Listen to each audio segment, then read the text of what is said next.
Kemeriahan masjid tidak hanya tertumpu di malam hari. Setiap detik dan waktu diisi dengan pelbagai program keagamaan, lebih-lebih lagi sepanjang bulan Ramadan.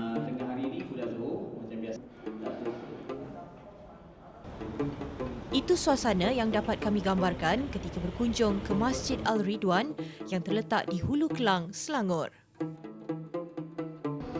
Masjid ini siap dibina pada tahun 1984 bagi menggantikan tapak masjid lama yang ada di sebelah masjid ini. Atas tanah yang ada ni keluasan dia lebih kurang 7 hektar, termasuk dengan tanah perkuburan lah. Itu masjid yang ada sekarang ni boleh menampung kira 2,000 jemaah, atas dan bawah 2,000 jemaah. Identiti utama masjid ini adalah kuliah harian yang dianjurkan setiap hari oleh pengurusan masjid seperti kuliah asar berkitab dan kuliah berkembar selepas solat Isyak. Pengimarahan itu dipertingkatkan lagi sepanjang bulan mulia ini dengan pelbagai pengisian seperti kuliah duha dan ceramah perdana. Maka tidak hairanlah masjid ini turut menjadi sebutan dan tumpuan jemaah dari luar kawasan qariahnya. Ada yang datang dari masalah kajang dan sebagainya. Oleh kerana apa? Mereka ni telah pun sedia maklum program-program yang kita war-warkan oleh Masjid Al-Ridwan. Dan boleh saya katakan juga jemaah kita ni yang hadir sentiasa ternanti-nantilah sebarang program daripada Al-Ridwan.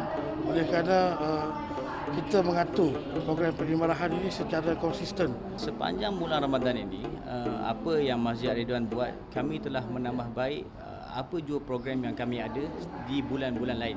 Kami ada kuliah subuh, kemudian kami ada kuliah duha 1, kemudian kami ada kuliah duha 2, daripada pukul 10 berterusan sehingga pukul 1. Kita break dalam 5 minit, kemudian kita ada kuliah zuhur setiap hari, berhenti dalam pukul 2, kemudian kita rehat, asar, kita ada kuliah asar sehingga pukul 6 petang.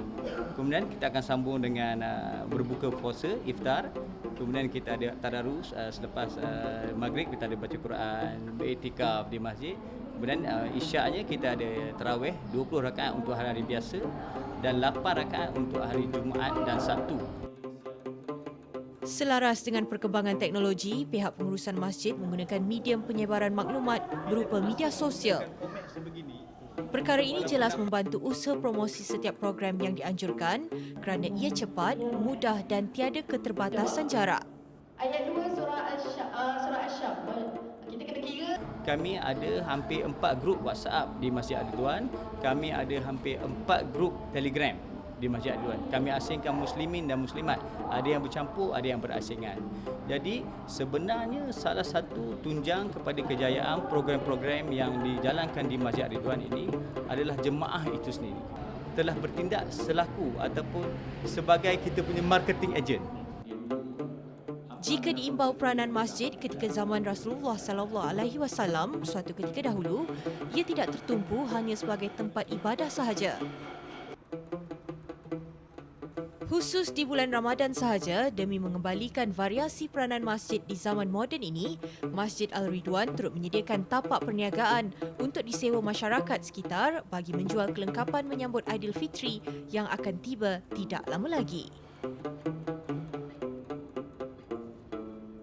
Sambutan Alhamdulillah dengan adanya program macam ni dekat Masjid Al-Ridwan ni sikit sebanyak membantulah kami para peniaga lah. Kalau pembulian kita tengok pada program lah, pada program pada masjid. Kalau adanya program macam Sabtu Ahad program, so customer lagi ramai pada hari-hari biasa lah. Pada hari biasa kita tengok selepas solat tarawih, lepas asar sebelum buka puasa, time tu ramailah customer yang datang. Peranan masjid mencakupi segala keperluan umat Islam termasuk pusat penjanaan ekonomi. Semoga usaha murni yang dijalankan oleh pihak pengurusan Masjid Al-Ridwan akan diteruskan oleh generasi ke generasi demi menjadikan rumah Allah ini sebagai pusat penyatuan ummah.